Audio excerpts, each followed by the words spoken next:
My next guest on the Grumpy Thespian is my friend, Alfonso Quijada.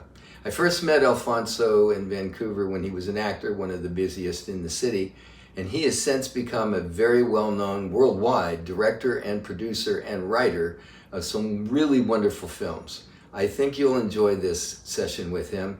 I'll say one thing, well, there's many things I could say about Alfonso, but one thing I can definitely say with conviction is nobody doesn't like Alfonso. Hope you enjoy it.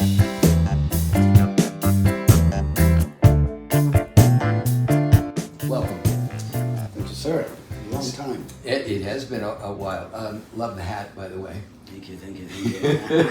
Getting the hats. We're talking about hats. Yes. That was fantastic because I think we have this. There are people for hats and there are people for no hats. Well, I'm a no hat guy, unfortunately, and I love them, which is sad. But you can pull off anything, bro. That's pretty good. It's a salsa. I don't know if you know this, but I started my entertainment career as a salsa dancer. No, Yeah. we have so many things in common. I started as just a jitterbug guy. When I was 18, I was on this show that was like every town had their version of American Bandstand, and I was on the TV show. Yeah, that's how I got bit too. The But dancing, salsa, huh? the movement. Oh yeah. It's all interrelated, right? I mean, Oh my God, yes. Kurosawa would do this incredible, and I've learned a lot while making movies that choreography is just, like everything. Blocking is another choreography. We always choreographing, and so dancing did help me tremendously to open up to be this performer.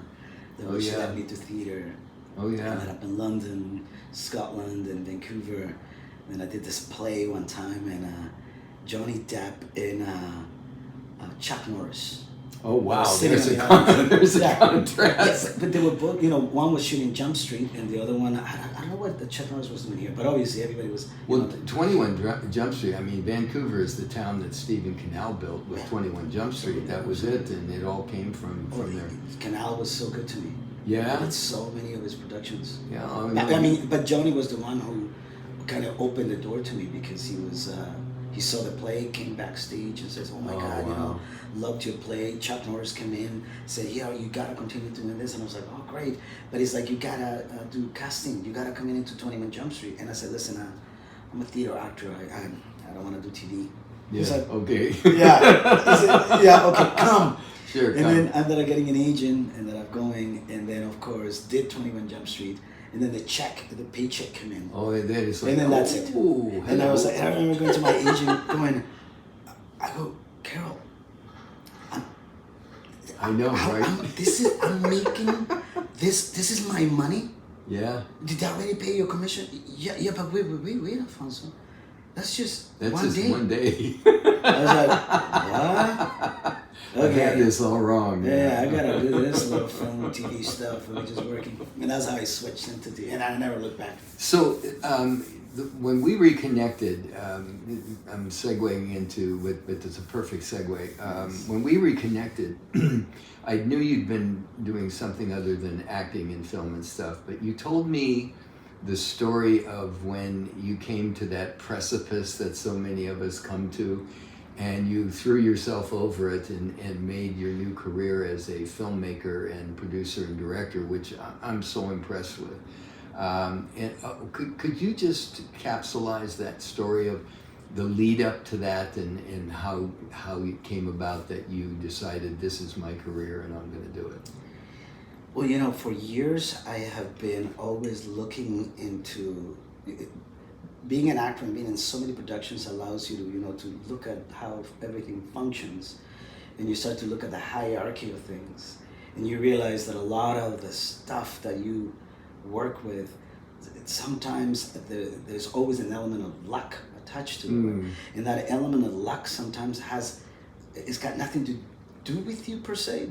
Like you will go to a casting, and I remember working on X-Men 2, and this was the point that I realized, well, wait a second, I ended up being in X-Men 2 because the director, at one point, they were casting tons and tons, and they did this tremendous amount of casting, and I did 8, one audition and 7 callbacks, and I was going crazy. I was in my agent, what do we doing? Mm-hmm. But she keeps saying, this is X-Men 2, you know, this is a big production.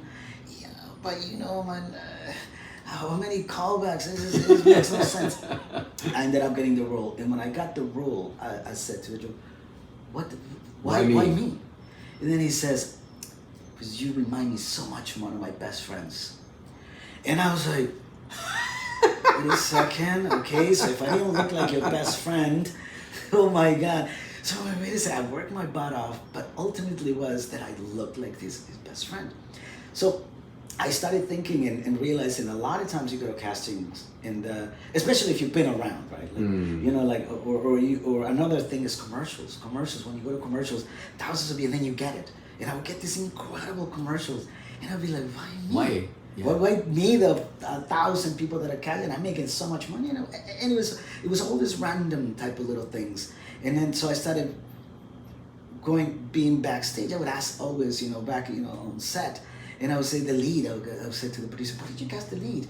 And they would always be like, oh, it's amazing. But you know what?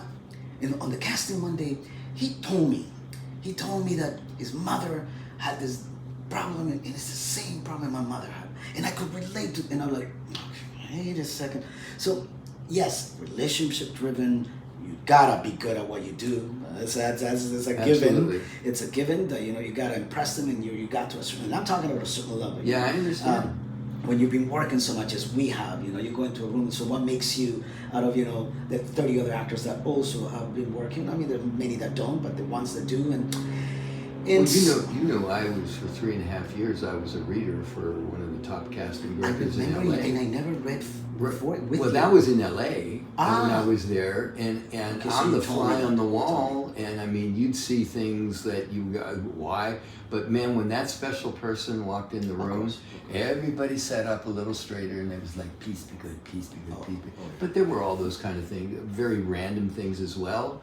And it was very subjective. So anyway, I'm sorry to interrupt. But I should be clear that I think that usually happens with the smaller roles. I think the bigger roles you're dead on. The bigger the role is, you walk in and you got to be able to deliver at the level of a leading actor. Absolutely. That's there's nothing in there. Yeah, no. You could be identical to the best friend, and then if you're not able to deliver to the level, then you're out of there. These were smaller roles. X-Men was a small role, but you know. But it kind of bugged me how many auditions and by the time I got it. Yeah, but anyways, so the transition went in from there. That I started thinking, you know, I wanna. My dad is one of the greatest Latin American writers. He's a very well-known poet. Right now, there's in order to get to be the like, you know, certain levels of, you know, the biggest awards in literature, you can't just put your books in. It's a group of other writers that decide, let them in. Let them in. So my dad's being set right now in some pretty big leagues of writing. But my dad, I grew up in a household where writing, it was the primary thing that I would hear with you know, that old, you know, typewriter. And I grew up in this little town in the middle of coffee fields, and it was called the Valley of the Lord. And in the Valley of the Lord, that's the name of the, you know, you would hear through the mountain the echoing of my dad writing. Oh wow! And so and he was a painter, and I see your guitars. He played music, and everybody and their dogs would come in, from ambassadors to people that, you know, crushed the coffee or brought it to singers, musicians, poets, writers. And so I was surrounded by all this amount of art when I grew up, but writing was something that was always primary, you know, inside of my brain, and so I knew the importance of writing. I knew, obviously it's all on the page, and you know, if it ain't in the page, it ain't on the screen, and I knew that from very early age. And so as I developed these random things that are happening, getting to know people, I realized I need to write, and I eventually need to produce. I want to write first, and I want to see if writing or producing will come in first, but I need to do well enough. And then my goal is I'm going to direct. But I need, in order to direct a feature film, it could be no fog. It had to be completely away from the acting, because I find that a lot of actors look, everybody's got their own journey. This is my journey. I always say this, and you know, I do some big master classes around the world now. thankfully. And I always say my journey is completely very different than everybody's journey. So what happened to me is based on many different factors. So it doesn't mean that that's the way you have to do it. You want to follow it, great, but you have to figure it out on your own on how to get there. And so in the meantime, as I'm learning and realizing that I'm going to direct eventually, I knew the choices to come in of letting go of acting, because I figured that if I was going to write and produce or direct, perhaps like many actors do, is I'm going to write, direct something that I could be in. Yeah. And it's always, let me do something where I can act and I can showcase but I knew and realized very quickly how difficult writing is, producing is, oh my God, and directing is. That's serving 3 different masters. And I thought, I don't want to be I saw many friends that would do the writing, directing, producing, editing, everything. And I always felt that something was missing. Or sometimes 2 things were not, one was, but the story didn't, the acting was pretty good, or the acting was pretty good, or the story, something. And it's because it's way too many hats. Yep. It is unbelievable the amount of work that goes in each individually. So I wanted to specifically stick around, and it turned out to be the producing was the first thing that came. And so I started producing because I was able to raise some capital for a project that I didn't have on Cuba. And then I thought, how did that happen? I mean, how does one just go out and decide or become, okay, one day I'm a producer? Well, actually, I did neglect to mention a key component. Within that period of me being on sets and learning, I would ask a lot of the people, how did you get your films financed? Studios. Okay, you need to have connections with studios, I realized. But then once in a while I meet an independent guy who said, how did you meet it? Well, I raised this amount of capital and I did this, and I realized the capital was extremely important. So for 10 years, you think? It's of course. For 10 years, I ended up. As I made a lot of money with acting, I formed and I made a lot of companies, and I was very lucky that some of my companies did phenomenally well, and in these companies. Then eventually I ended up letting go of every company. This is about when I decided to be a producer, writer, and director. So this is the part of the story that fascinates me. Is that you basically had all these other side hustles or ventures or companies, which I do too. I'm doing my little real estate thing. And you took that money and you jumped off. That was you. Mm-hmm. You believed in yourself to finance yourself. Absolutely. And that's where you produced that. What was the first thing you produced? It was a project named Fable, that we shot in Havana. And I was able to raise the capital, a small amount of money, with a couple of other partners from Canada, and we went to Cuba, and then the movie ended up winning. In Latin America, there are 3 film festivals that are really important, and one is the Havana Film Festival, and we won one of the top awards of the Havana Film Festival, and that led us to Chicago International Film Festival, where we played next door at the same time with Flight and Denzel Washington. Oh man! And what's crazy is there is this lineup of people going into Denzel's movie, and I'm like, we see our little movie in the festival, we're at the same level, and then I'm walking and I say to my partner, oh man, did they have to put us against Denzel? I mean, come on, this is so unfair. Everybody's gonna go see it, and then so I'm your friend, and I would have gone to the Denzel. No, but wait, we walk in, and so we get to the front, and I say, hi, we're here to for Fabula, our film, and I go and I said to the lady, listen, shouldn't they had it, now that these people are all over, and he goes, oh no, Alfonso, half of these people are for your movie, oh my and goodness, half is for the Denzel, and I'm, oh my goodness, what? And I couldn't believe it. Sold out event. Movie did phenomenal at the festival. Oh, that's without going many other festivals around the world. So that connection then started the other connections? Yeah, so then I was like, okay, wait, okay, I could do this. You can do it. You bet. And then coincidentally too, I saw some errors the production made that I anticipated them, and I told them ahead of time, but because I was a rookie, they said to me, Alfonso, stay in your lane. You should. Yeah. And then when we got to festivals, the issues that the film, small they had, or questions they had, were related to those things that I was adamant about making sure that they happen. I realized, okay, so I got the eye for producing, and then I gotta produce more. So then I went and I produced another feature here in Vancouver and LA.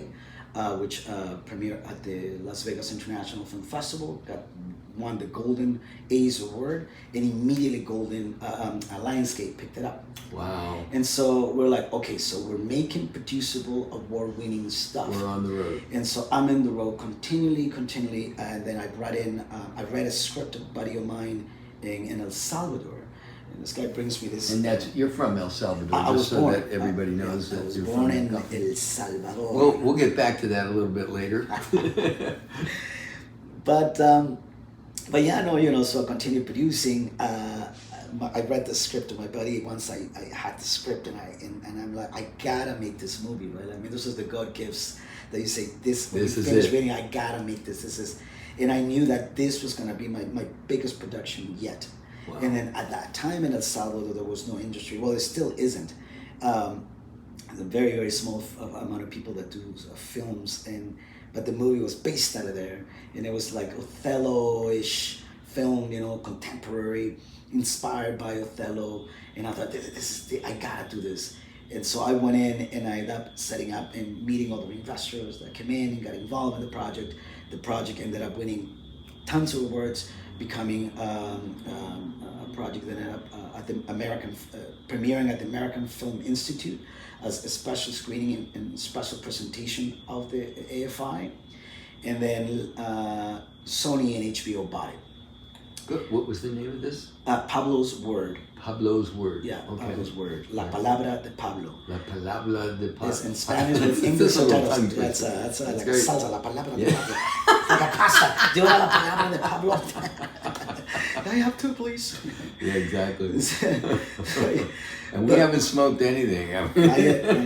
So in Vancouver, it's like, I smell it everywhere. Walking down the street, you can get high. No. Anyway. And so, La Palabra does well, and then festival galores. I mean, I ended up in so many festivals. This is a really good way. It has become, it seems, the way to really launch films. There's a great interest. I mean, I have a good friend he was involved in putting on the Adelaide Film Festival in Australia, which is, I guess, the second biggest in the world. It's monstrous. Wow. And I've had several, matter of fact, I just wrapped on a movie called Queens for a Day, that they're waiting to put into film festivals to give it a good launch, to get the buzz going, etc. This was by Chris Carter, who did X-Files. Wow. Yeah, he listened by. Wow. This was the first in-person audition I had since before the pandemic. And it was like old times, man. The callback was full. The hallway was full of actors going over there. Oh my God, it was so much fun. Anyway, I digress. But yeah, they're putting theirs in at a festival too. So you did the whole festival route with this? Every single one of our films, we realized the importance of independent film festivals. I think the bigger ones, right? Like everybody wants the Cannes, the Berlins, and the Torontos. But there are a lot of other festivals that do open up a lot of things. And you can make connections, right? Brother, my last feature, and I'm jumping, but my last feature right now that I did a deal with Apple turned out to be at the most important film festival in Central America that most people haven't heard of, the Icaro International Film Festival. Where is this? In Guatemala. In Guatemala. And it's this beautiful festival with everything. They always fly you there, they take care of you, and they show you Guatemala as it's meant to be seen.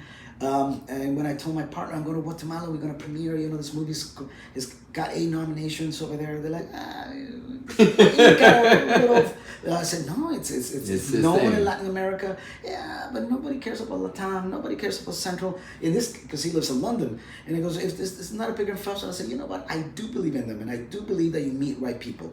Well, a producer friend of mine from Panama, American, told her she's seen all my movies. She's like, I gotta see your latest movie. And this movie is a movie that is meant to be watched on theaters. All the rest that could be watched anywhere, but this one specifically, it does not. My movie is on Apple TV right now on Amazon, and it does not work. I hate it. How it sounds, everything. It's not a small screen movie, and it's a saga to top it all off. So people don't know this now. Some of you will know that there are other chapters coming in. This one is meant to be ambiguous. From beginning to end, you don't know what's going on, and then at the end, you're left with a bigger question than the started. and there's this dialogue that's going on, which is it was mixing properly for I don't know why it doesn't translate into the into digital platforms. For me, it doesn't. Although some people love it, some people hate it, but it's the one that's got the most controversial opinions of what I made because is.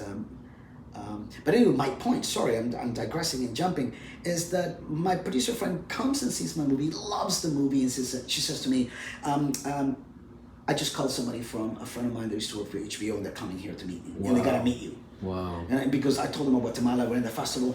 The guy comes in, meets me. We do a screening for the guy. He says, I gotta get you into some of my people to get this movie distributed. Connections. And loved it. But Icaro International Film Festival. That's little amazing. film festival that, and when I told my partner and when the deal came through, he said to me, okay, I believe you now.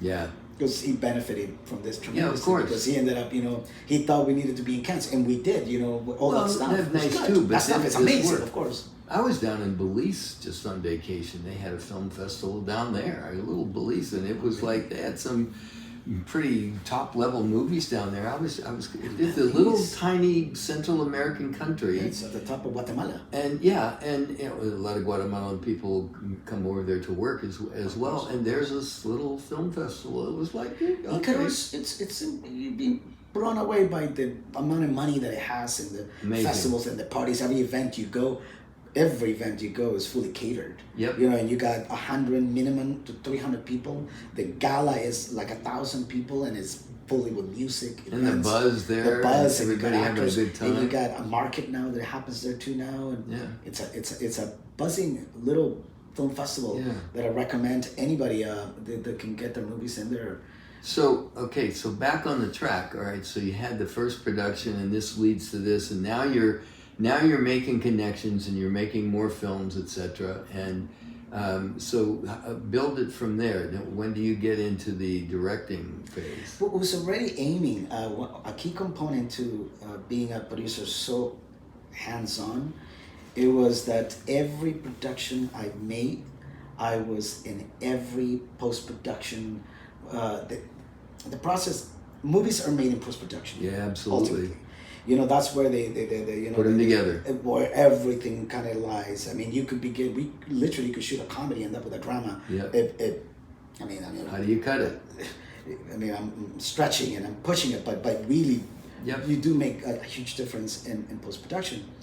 And so I spend a tremendous amount of money with my director and my post-production facilities there. Good idea. They would always tell me, what are you doing here? The producers are never here. As a matter of fact, most directors only come in at certain times. But then, so sometimes my director wasn't there, and I would be there. Some of those movies, I finished them completely as a producer, and my directors were not acted. But I wanted to learn everything there was in post-production because I knew that I was going to direct sooner than later. And I wanted to have the most expertise on the most delicate point of making a feature film. Okay. Well, fabulous. And so you built your reputation, and you've been kind enough, and I've been privy enough to have seen two of these that I want to talk a little bit about. One of them is called The Whisper of Silence, which is a beautiful little film, and I'd like you to elaborate on that, and then we can, let's just talk about that, and then we can move on to the next one. So what was the genesis of Whisper in Silence? The Whisper of Silence, El sorry. Suspiro del Silencio, it's Spanish with English subtitles. The film came to me through a producer in Vancouver who had a story. Yeah, originally they had a couple pages. The producer's mother had a safe house in Nicaragua where a lot of his women that were escaping abuse would come in and settle. Wow. And figured out their sort of escape ground. And sort of a halfway house to a new life. Yes. And in this, house, a lot of the stories were, told about abuse. And the film is about violence against women. A tough ending in this movie. So if you're gonna watch it, if you can find it, it's somewhere. Amazon. Apple has it. Various other ones will have it too. There's various platforms online that you can go out and stream it as well. Yeah, and so when I read this page, I was like moved by the simpleness of the story, And then they wanted me to produce it originally. Like, Alfonso, you've been producing in Latin America, and the movie is going to shoot in Nicaragua. But, and I said, this is all great. This is all wonderful. I'll produce it for you guys. Let's get it going. But we need to find the right director for this project. And we need to find them now, because it's going to be a process, a long process. So in the process of trying to figure it out, we wanted a writer-director, because we wanted somebody who can write it and direct it from Nicaragua.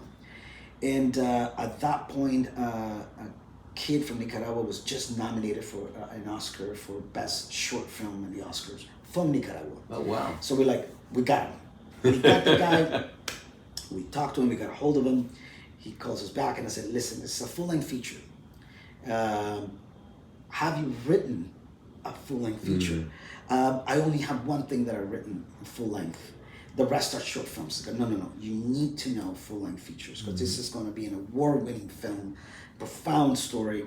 At this point, it was really simple, the story. It wasn't what it became. And he says, I'll send you what I wrote. And he sends us, I think, a 300-page script. And I was like, oh. Damn. Immediately he's off, right? He doesn't understand structure. Cannot be, has to be 120-page max. Yep. There's rules, for purposes of budget. I mean, I have a rule of how to shoot a movie for the budgets we do, and definitely not 120 pages. 300 is undoable. But he was all over the place. He didn't know how to write a full-length feature. And that disappointed us. That was like heartbreaking, because we had. How did you learn these things about the fact that you want a 120-page script, about a minute a page or a little less or whatever? Reading a lot, and remember, as I mentioned, my dad is a writer, so I've been reading since I was super young. I knew how to read and write before I went to school. My mom is a teacher too. My dad was a teacher. But in the production thing, are these things you learned? You learn it. You start looking at. You still look at production teaches you a lot, because production is all about for me, it's all about the page count, the amount of pages you're going to shoot in one day that is going to allow you to create something that is poetic or not. So you cannot create poetry or create beautifulness if you have to shoot 10, 11 pages a day, 7 pages a day, or 6 pages a day. The only way that you can create is having more days, more pages in your, less pages in one day, more days to put your pages Which in. is more money. And so, yes and no. It was either more money. In Canada is obviously more money, because if you don't, an independent feature ends up getting shoot here for 12, 14, 15 days, and then usually about 100 pages. Do the math, you're doing tremendous amount of page counting. You're shooting, and the rhythm of a thought-provoking feature is dissipating as it goes. Absolutely. So that's one of the reasons I went to Latin America, because the amount of money that you can shoot over there, which is little, you can shoot for a lot less, and then you multiply your pages. You lessen the amount of pages you shoot per day. Multiply your days. You multiply your days. Now you got more days. Now I'm shooting 30 days. The bare bone minimum of my rule in all my productions since I've been a producer. Now 9 features I've produced. Within those 9 features that I produced in the last 10 years, 3 of those I've written, directed as well. And my rule is no less than 25 pages a day. That will be the bare bone minimum. Typically 30 pages a day. And I don't shoot no more than 3 pages a day.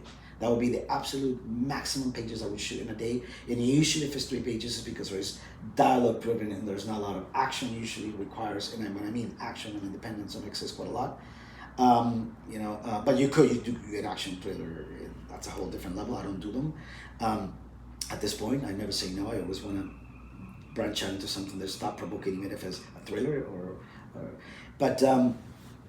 and so that amount of pages, you start looking at what balances the money, right? Okay, so I have this amount of money. The script needs to play within that. So if I have 120 pages, I'm already my page count on my days are gonna go up. So I need to be able to tell my story within 80, and I always tell them 80 to 90 pages max. Write something that cannot be 90 pages. Try to contain your level of actors that you have, so you don't have too many actors, in less locations. Do you think that sometimes a script can suffer from that, or ideally, if you got a script that, let's say, was 150 pages, but you could readily see where you could trim the fat and you had a great story. Isn't that? Sure, but my recommendation would be that if you want to do it independent, get it to 100 pages. Get it to 100. Yeah. Okay. And then, yeah. All right. So if you'll forgive me, because we've got a lot to talk about here. So Whisper of Silence, you got this kid and he can't write the script. He can't write the So screenplay. what do we do? So then at that point, we kind of goes on hold to film, right? And then, lo and behold, I get hired to go write for a series in LA. And so I get my first writing gig on a writer's room. Oh, wow. You know, and that's a movie in itself, how I got that gig. My God. Okay? Because how I got the gig was unheard of. And it was literally me sitting next to a producer. A friend of mine said to me, hey, I'm going to have a lunch with this producer. Can't mention the names. And I said, oh my God, I want to go say hi to him. Alfonso, I know you. You're going to come in. I said, dude, I want to say hi to him. Where are you going to be? Okay, you know what? I'm going to have my meeting with him. You sit at the bar. And then when we're finished, come and say hi. So sure. But lo and behold, the bar is full. And they give me a little table that is right next to them. And I say hi. And so they're here talking. And so they're talking about businesses because my buddy is a producer, meeting this other producer, and here in Vancouver. And then I hear the guy saying, oh, you know, my dad was a diplomat, by the way. This is going to have something to do with this. The guy said, you know, what are you doing? Oh, I'm working on this production in LA. Oh, we're missing one writer. You're missing one writer. Oh my God. Well, he needs to speak Spanish. Hey! I speak Spanish. And right in it, you know, he needs to be good. Okay, good. But, you know, and then we go, but the other issue is that this writer needs to understand the world of diplomacy. Like, he needs to understand that. And I'm like, whoa. I grew up in an embassy. My dad was an ambassador. I grew up... Two for two. Okay, great, this is fantastic. And then, but he needs to have some level of, comedic, and it's serious. But the most important thing out of all, he needs to have lived in Latin America. Because we have all this, and then specifically Mexico, because that's where we're going to shoot. We're going to shoot in LA and Mexico. And I'm like, I lived in both places. I lived in Mexico for years. They finished the meeting. I come back and says, hi, and I said, listen, I've been hearing everything you say. I'm a Latino guy. My father was an ambassador. I write a lot of stuff. I lived in Mexico, and then I go, and remember, my friend, I go, I sent you a script a long time ago that I wrote. He says, you know what? You do write. Listen, let me send your name. And then my buddy's like, what's going on here? I'll send your name, but Alfonso, this is Hollywood. Do you understand that it's impossible for you to get it, right? Oh, of course. You know, I'm like, hey, dude, as long as I'm in the room in there, I'm happy, man. Absolutely. In the room. And then so a week goes by and my phone rings and it's LA. This lady, hi, hello. Is this Alfonso? Yes, it's Alfonso. Yeah, hi. Can you hold on? Barry Shkolnick wants to speak with you. And I remember because when I sent the stuff, the guy told me Barry Shkolnick is the showrunner. He comes from he's one of the writers, ex-writers of Law and Order. Now he's got his own show, and it's Duality, and this is the one that, we're sending it to you. And I'm like, what is going on? Hello, Alfonso, because he talks like that. Barry will kill me, dude. How are you? And I'm like, Barry, yeah. Do you believe in serendipity? And I'm like, oh, fuck, I do. I do oh, now. fuck, I do. That's my middle name. He laughs. And then he's like, well, the producer was telling me about how you met him. And he sent me your script, and I love your movie. But is it true that you are and all? And I say, yeah, that's what I do. Check. Well, Alfonso, I don't like wasting time. Is it okay if we can meet for coffee or dinner, whatever you want? Here in LA, I can fly you. I'll have my assistant bring you. And that's how I got this gig. Oh my God. And all of a sudden, I'm in LA. Put this consciousness and there it is. Yeah, right? and all of a sudden, I'm in LA. I get, oh no, this is even funnier. He calls me, I go to LA, meet him, go for coffee. And he goes, you gotta go to the office and meet the secretaries. So I go to the office at the studio, which is right in and close to blocks from the beach in Santa Monica. Yeah. And then so I walk in, and then the secretary goes, oh, you come in. So how do you like it? Brings me into our room. And the room is full of things, like books and movies. And I'm like, holy cow, pretty messy. I'm a pretty clean dude. I was like, this looks like an explosion, right? And I'm like, why is he showing me her office? He goes, and he goes, whose office is this? She goes, what do you mean? Yeah, whose office is your office? I'm like, my office. My office, okay. What did Barry tell you? No, we just talked about everything but this movie. We talked about life and things. Oh no! Oh, we gotta get the contract signed. I said, I haven't signed anything. What do you mean? And I said, but it's a little messy. Oh no, it's not messy. That's everything you need to read and learn within the next couple of weeks, because we begin in 2 weeks to write it, and you need to read. First, that is impossible. Both things are an impossibility. I learned that she told me read everything. I left the best stuff at the top that you need to definitely know. The remaining you gotta. Writing for a series is basically you're an elf. You got Santa and you're like, this is every day. So I thought I knew how to write until I got to the writer's room and I realized I didn't know how to write. And then I got 5 writers, professional writers. I'm the rookie. And they were mean to me, man. Oh, I'm sure. Oh my God, they beat the hell out of you. Oh my God, and I was like, why am I this? And I would call Barry. I said, Barry, why didn't you? You can do it. You can't do it. They hate me. Oh, they hate everybody. Yeah, they do. Yeah, they do. And it was fantastic. Learn a lot. And so when I came back, this has a lot to do with Whisper. I get to this. This is how I get to Vancouver. Come back. And then I said to the producer, I go, we can't find the writer, we can't find the director, and I said, why don't I write this thing? And then my buddy says, Alfonso, we can never afford you. That's why we haven't asked you, because you come from us. I said, what are you talking about? I love this project. I'll do it. As a matter of fact, we'll get a little bit of money, get some development money. I know how to do it, how to get the development funding, and that's how I got to write it. And then when the script, I went to Latin America to write it because I want to be in there, in the coffee fields, get to know the women, these places that, all everywhere I went to Nicaragua, was in El Salvador, in Guatemala, because the film happens primarily in coffee fields. And it's about this woman who is an incredible coffee. She's got this incredible ability to smell. Yep.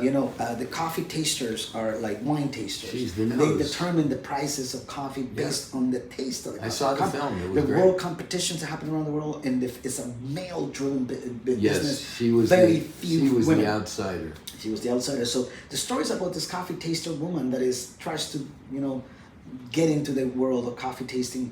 In the background we have, to get a better life, but she is, there's ghosts in the past, and there are wolves in the past. Go see the movie. Mm-hmm. I want to kill the ending for you. And so, it's a fascinating film. I was also impressed with the film, how quiet it was, and it showed you were like coming inside of someone else's life and being an observer. It was really well done. Okay, so look, we have limited time. We could do this forever. So I want to segue to the next thing, which you sent me, and I tell you, I was not prepared for this, and that is it Richard Kennett? What's his name? Mately. His visit to Seacott Prison. Another thought has occurred to me since we met the other day.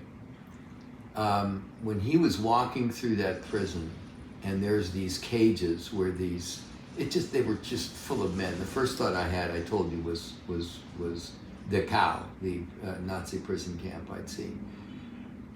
There was not one word that any of them said. It was like, I came out of there with more questions than answers, as I told you, but there is a malevolence behind all of that shit that's going on down there. And as I told you, I was of 2 completely different minds, because those people needed to be out of anybody's way. But that treatment was what they did to get these violent, maverick people who made their own order in the world to be that docile. I've seen cows with more spirit. It was nuts. So how did you become involved in this project? You produced this project. This is a documentary that we produced. It's titled Richard Matley Inside of the mega prison of El Salvador, the CECOT, C-E-C-O-T, which is where this president has put a lot of his gang members inside, and it is unlike anything I've ever experienced. And it's been in the news lately. It's down all in over. America. It's become in the documentary, which is, you go to YouTube, you Google it, is everywhere. It's disturbing. It's disturbing. I get asked, as I produce all these features, I get asked to produce other things. Oh, of course. And then somebody from England calls me and says, listen, we want to have you as a representative in Latin America to create documentaries, thought-provoking documentaries. And we have this documentary that we want to propose to you, if you're able to figure out how to get into this person, because we hear it is almost impossible, or you have to have some level of connections. And I am friends with the president of El Salvador and the vice president of El Salvador. And so I knew that I could make some phone calls and get them convinced that we got Richard coming from England, from Channel 5 UK, to do this expose. And for a year, it took us to manage to put the whole deal together. And then we were able to go in twice, 2 days. And so the documentary, well, the reason, just as an aside, the first day, they hustled the crew the hell out of there. As soon as they tried to get us out of there. Well, as soon as he started asking the questions everybody wanted to know, they got uncomfortable real fast, and then gave him the bum's rush. And I just figured another phone call went into the president, and he understood the value if he could control the situation and do his narrative of CECOT was, it would have been more controversial to throw you guys out than to have you back in, but under his circumstances. Yeah, they were very specific of what they wanted us to do, and completely understandable from their perspective. Their point of view, yeah. I mean, but Richard, we came in with as try to be as white and ask all the key questions, but it was really tough. It wasn't. It was incredibly uncomfortable. And it is walking in on if you read Dante's Inferno. It's Dante's Inferno, and it is Yep. that level of benevolence and craziness combined all into one spot. Watch the documentary if you can. It'll be out, and they're right now trying to do a deal for one of the bigger platforms, but there is enough information out there, like a lot of it. And I recommend to watch it from a narrative perspective of what Richard is doing, and documentary perspective. I'm working on another documentary, by the way, here in BC called Seeds of Hope, which is about a 94 Squamish woman survivor of the residential school system. Oh, wow. And this one is going to be pretty tough too. This one is an amazing piece coming. As a producer, there's so much man in humanity to man. To stay on CECOT for a while. I love it. Well, first of all, how did you become friends with the president? What's his name again? Bukele. Yeah. How did you become friends with Bukele? Back when I was producing my very first feature that I told you, the Othello, the La Palabra de Pablo, and I shot it there. Prior to that, I also shot another movie, a little independent feature film called The Crow's Nest, that did like 70 festivals, and also ended up being in the American Film Institute. Little feature. It's called Mala Crianza in Spanish, but The Crow's Nest in English. Both those features got me quite a lot of notoriety in El Salvador, and at one point, a lady that was the best friend of the wife of the mayor of San Salvador, who happens to be the president today. Nayib Bukele first was the mayor of the capital of El Salvador. I did not know that. And so when she became really good friends of mine, the best friend of his wife, she said to me, "You gotta meet the mayor." And so she brought me to their house, and we had dinner. At that time, the mayor and his wife, and we became very good friends. We spoke about a lot of how to change the country. He's a very personable individual. Very personal guy. And our friendship grew and grew until then he went for presidency, and then he became the president, and the dynamic with me and him changed. I'm still friends with both of them. I know them, but now I deal through other levels of people, and the vice president was also a dear friend of mine. That guy. And so we ended up basically, so I still have them on the no to list, and if I need anything, and they're always supportive of what I do.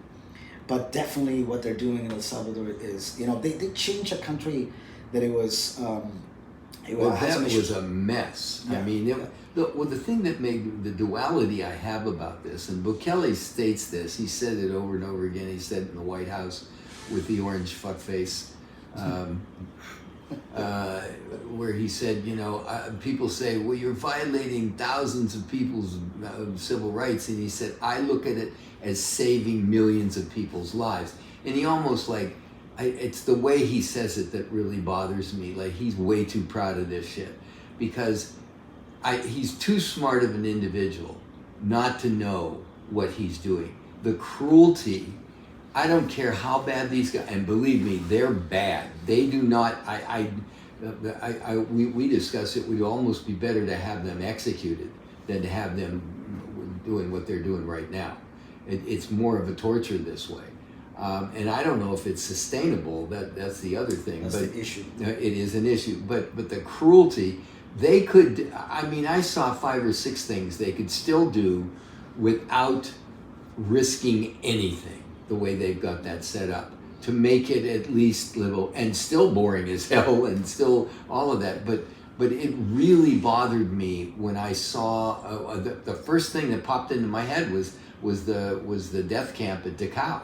The first camp that the Nazis created for the extermination of the Richard Jewish. was in awe, would be an understatement. Richard, we had to kind of You could tell. give him a little revive him, because he was speechless. Yeah, you could tell. And we all were. Like, I was trying to, you try to, but Take that in. Yeah, it's insane. Well, it came across in the film. I can't imagine going in there and looking, all of those men just staring at you. And there was, the fact that there was no expression was worse than if there was any kind of malevolence. They all had that 1,000-yard stare anyway. But my God, and it was like, you can almost hear the violence that the guards have done to these men in the air. It was really upsetting to me and disturbing. And it's, these are tales that need to be told. And my point with you is that you're doing films and you're doing projects that not only tell stories, but that make statements and inform people of things that are sometimes just not discussed or brushed under the rug, etc. And it's like, I know you to be a person that can't do anything that you don't love to do, and I know that you're involved in that, and it's really, really good. Everybody ought to see this CCOT thing. I mean, nobody's talking about it enough in my way of thinking, and the same would go with Whisper of Silence. So now you've got a new project, and this is very topical because we're in the middle of World Cup. Talk to me about, is it 11-10 or 10-11? 10-11. 10-11. They one of the investors that we work with owns 3 soccer teams, and for 5 years he chased me to make this movie about a soccer play that most people don't know, but there's a movie about the relationship between Diego Maradona, who everybody knows. Diego, for those younger ones, most people know who Messi is. Before Messi from Argentina, there was Diego Maradona. And Maradona was a god in the world of soccer, who died at 60 young from partying and all the drugs he consumed and issues he had with health. The film, although it's a soccer movie that happens from 82 to 84, period piece, with Paz Vega as the star, which is from Sex and Lucia. She's in Spanglish with Adam Sandler. I love her. If you want to watch a movie, for me, one of my favorite films of all time is Sex and Lucia with Paz Vega. Incredible movie. Yeah? Oh, I love Spanglish. No, but you gotta watch Sex and Lucia. She was in that movie with Morgan Freeman. Yes. Oh my God, that was such a great little film. Yeah, she's good in it too.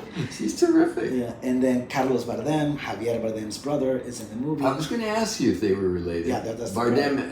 Javier is one of my favorite actors. Yeah. And Carlos is incredible. Yeah. Oh, brilliant actor.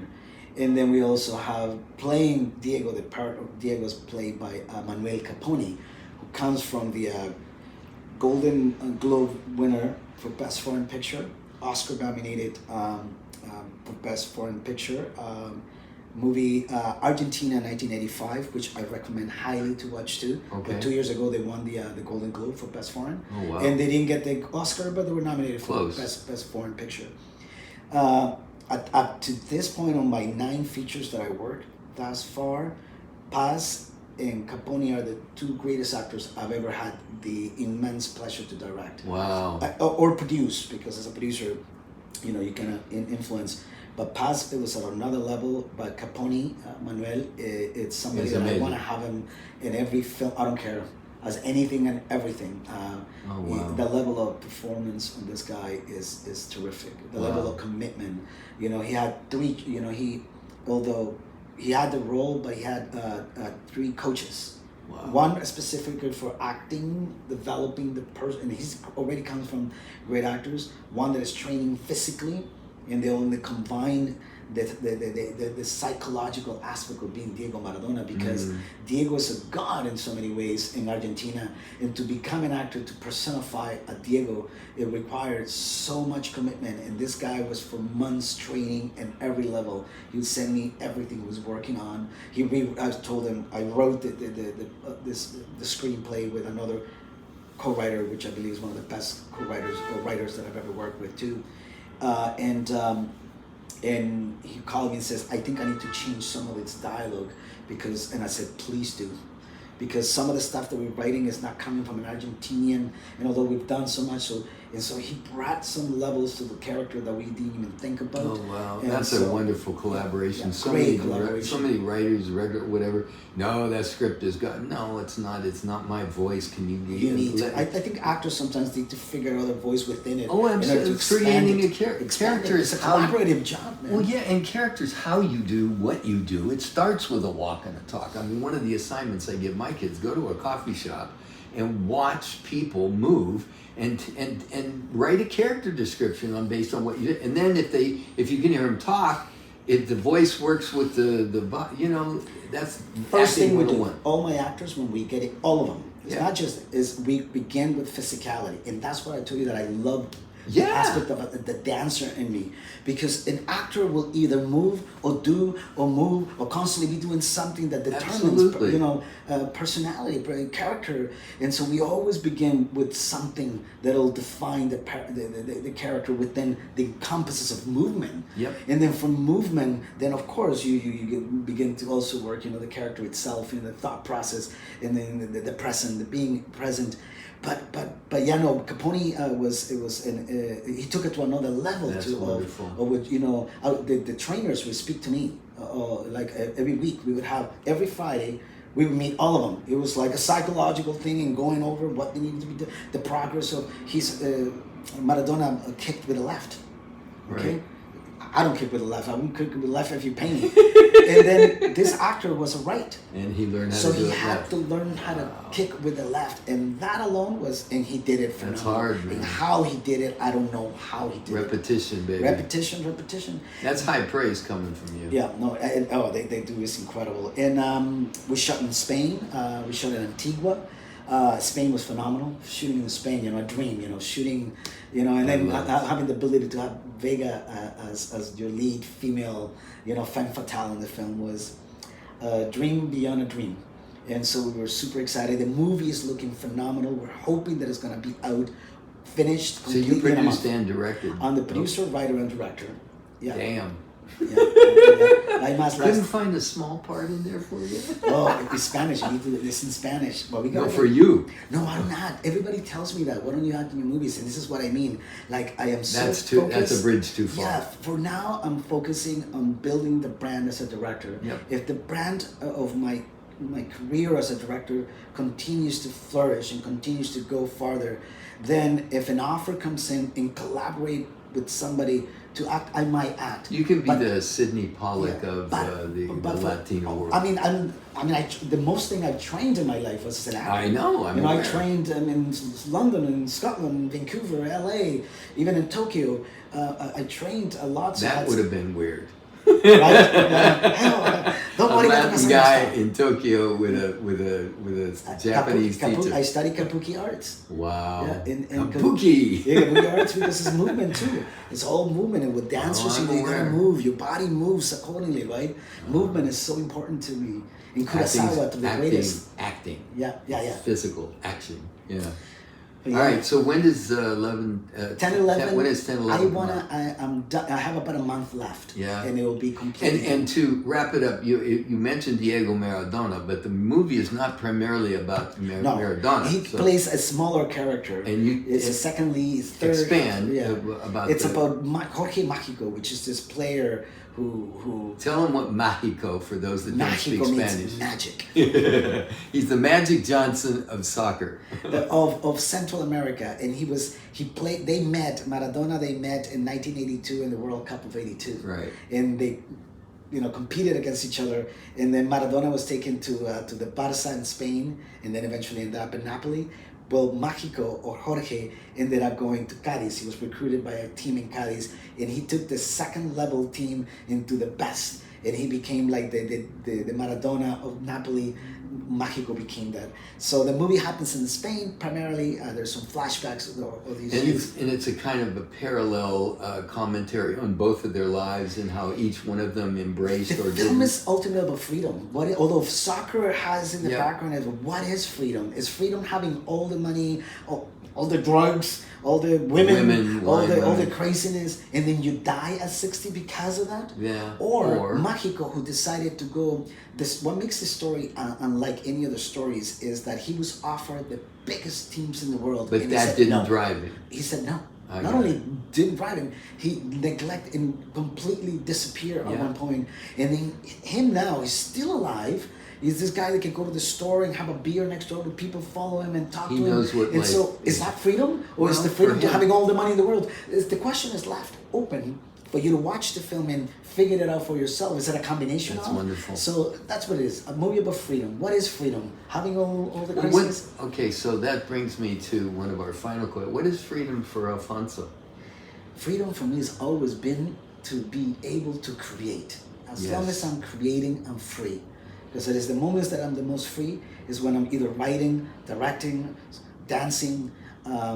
This liberates. I'm liberated here because I'm in a zone. So sorry if I'm speaking too loud, because you're in the zone. The zone is freedom, right? And so I try to maintain myself in the zone, liberating myself from the craziness of the world by being creative. And I thank you so much for having these conversations, because it inspires me to continue doing what we do, and you're such an inspiration. Thank you so much for what you do for, if those who know understand that the industry in British Columbia, it is in great part where it is because of the work you do, and the level of elevating Vancouver at the level that it is and it stands for so long is because of you in many ways.